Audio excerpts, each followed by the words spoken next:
오늘도 주님과 동행하시면서 승리하시는 복된 날 되시기를 예수님의 이름으로 축복합니다. 바울이 2차 선교여행을 가서 1년 6개월 동안 목회를 했던 고린도, 그 고린도를 떠나 3차 선교여행을 가서 그렇게 가고 싶었던 에베소에서 3년을 목회하는 기간에 고린도서를 쓰게 됩니다. 자기가 선교했던 지난 날들을 돌아보면서 고린도의 소식을 듣고 고린도 교회에 여러 가지 문제가 있다는 사실을 알고 어떻게 해서라도 그 교회를 건강하게 든든하게 세우고 싶었던 바울. 고린도 교회 몇 사람 지도자가 대표로 에베소를 찾아옵니다. 이 고린도전서에서 소위 무엇에 대하여 라고 질문하는,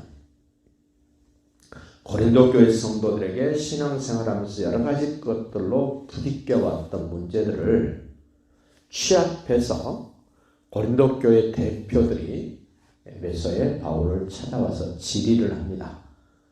바울 사도님, 이러이러한 것은 어떻게 해야 됩니까? 이러이러한 것에 대하여 말씀해 주십시오 하고 질문하는 내용들에 대해서 바울이 명쾌하게 답을 줍니다.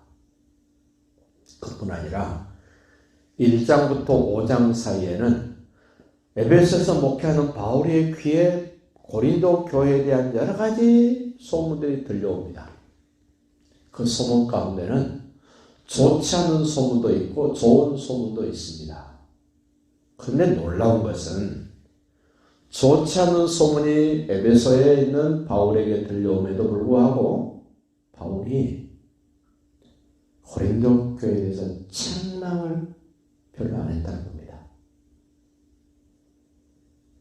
바울의 속내를 감추고 가장 먼저 강조한 것이 뭐냐면 하나님의 은혜입니다. 오늘도 말씀 보십시오. 3절 끝에 우리 주 예수 그리스도로부터 은혜와 평강이 있기를 원한다. 은혜를 강조합니다. 4절도요. 그리스도 예수 안에서 너희에게 주신 하나님의 은혜로 말미암아. 그럼 뭐가 은혜겠습니까? 바울이 1년 6개월 동안 고린도에 가서 예수가 하나님의 아들 그리스도라고 전해지는 것 자체가 은혜입니다. 복음을 들을 수 있는 게 은혜입니다. 복음을 받을 수 있는 게 은혜입니다. 복음을 받아들여지는 것 은혜입니다. 예수가 하나님의 아들 그리스도라고 믿어진 모든 사람들은 이 은혜를 무시하면 안 됩니다. 우리는 은혜로 출발해야 됩니다. 그리고 은혜로 마무리하는 인생이어야 됩니다. 은혜를 무시할 때 많은 문제들이 생깁니다. 이렇게 은혜를 입고 고린도에 살 뿐만 아니라 여러 각처에서 예수를 그리스도라고 부를 줄 아는 사람들에게 이 편지를 써서 주면서 오늘 우리에게도 고린도 교회의 문제가 바로 너의 문제고 너희 교회의 문제다. 그렇다면 너희 교회의 답도 고린도서에 있고 네 인생의 여러 가지 갈등의 문제도 고린도서에 있다. 다시 4절 봅니다. 그리스도 예수 안에서 너희에게 주신 하나님의 은혜로 말미암아 내가 너희를 위하여 항상 하나님께 감사한다. 이 너희가 누굽니까? 1절에서 3절로 정리됐습니다. 이 바울을 통하여 예수가 하나님의 아들 그리스도라는 복음을 듣고 그 복음 때문에 고린도에 모여서 하나님을 아버지라고 부르고 예배할 줄 아는 그들, 다양한 은사들도 은혜로 경험했던 사람들, 그들을 지금 너희라고 표현을 하면서 내가 항상 하나님께 감사하면서 기도한다.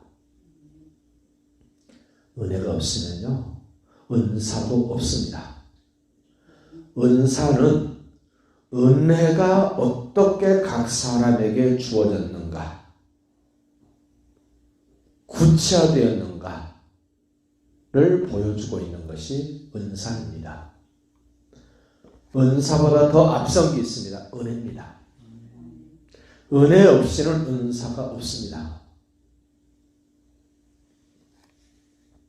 다시 볼까요? 5절. 이는 왜 은혜로 말미암아 항상 감사하는지, 이는 너희가, 또 너희가 나왔습니다. 1절로 3절을 절대로 잊지 마시고 고린도서를 끝까지 끌고 가보십시오. 이는 너희가 그 안에서, 누구 안에서? 예수 그리스도 안에서, 하나님의 뜻 안에서, 복음 안에서, 은혜 안에서 모든 일을 설명합니다. 또 모든 언변. 고린도 교회 사람들이 말 잘한다는 거 바울도 인정합니다. 은혜를 입은 사람들은 말 잘합니다. 여러분 어떠십니까? 말 잘하신다는 소리 듣죠? 예수 믿는 사람들 말 참 잘한다. 세상 사람도 인정합니다. 바울도 인정합니다. 저도 여러분 인정해 드립니다. 말 잘하시잖아요. 모든 언변, 그리고 모든 지식, 이 지식에 대해서 1장 17절부터 4장까지 계속 이 지식에 대한 이야기를 합니다. 너희가 많은 지식을 가지고 있을지라도 나는 하나님을 아는 지식, 십자가만 나는 자랑하겠다고 바울이 이야기하지 않습니까? 지금 이 5절에서 말씀하고 있는 이 모든 일, 곧 언변과 모든 지식은 앞으로 고린도서에서 다뤄질 중요한 주제 중에 하나를 여기서 이야기를 하는 겁니다. 그래서 모든 성경은 서론이 굉장히 중요합니다. 서론은 그 책 전체를 요약해 놓고 있기 때문에 그렇습니다. 서론을 얘기해 놓고 그것을 쫙 펼쳐가는 것, 바울의 독특한 부분들을 보게 됩니다. 6절 보세요. 그리스도의 증거가 너희 중에 견고하게 되어, 너희 대상이 누군가를 잘 보셔야 돼요. 나도 여기에 포함되어 있는가? 거룩한 성도라고 불러지고 있는가? 나는 언제 어디서든지 예수를 그리스도라고 내가 부르고 있는가?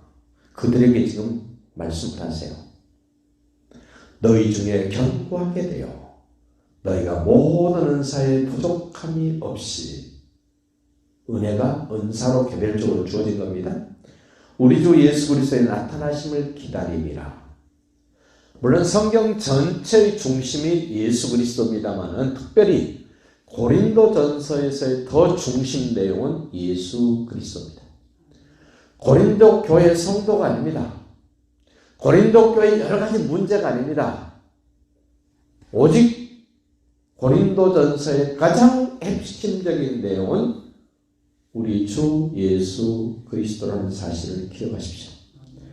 우리가 읽은 짧은 성경 구절에서 예수 그리스도라는 말이 얼마나 많이 반복되는가를 보시면 돼요. 거의 매 절마다 주 예수 그리스도를 강조합니다. 그렇다면 우리 인생도 뭘 강조하면서 살아야 되겠습니까? 예수 그리스도를 강조하면서 사셔야 됩니다. 말로도 예수 그리스도를 강조해야 됩니다만 실질적으로 내 삶의 중심이 예수 그리스도여야 됩니다. 기도의 중심도 예수 그리스도, 내 신앙의 중심도, 내 삶의 중심도, 모든 것의 중심이 예수 그리스도로 모아져야 된다는 사실입니다. 7절에 보십시오. 너희가 모든 은사에 부족함이 없이 우리 주 예수 그리스도의 나타나심을 기다림이라. 뭘 기다린다고요? 주님의 재림을 기다린다는 겁니다. 복음을 가진 사람들, 은혜를 입은 사람들, 은사를 경험했던 모든 사람들의 마지막 저 끝자락에 중요하게 붙잡고 있어야 될 하나, 재림입니다.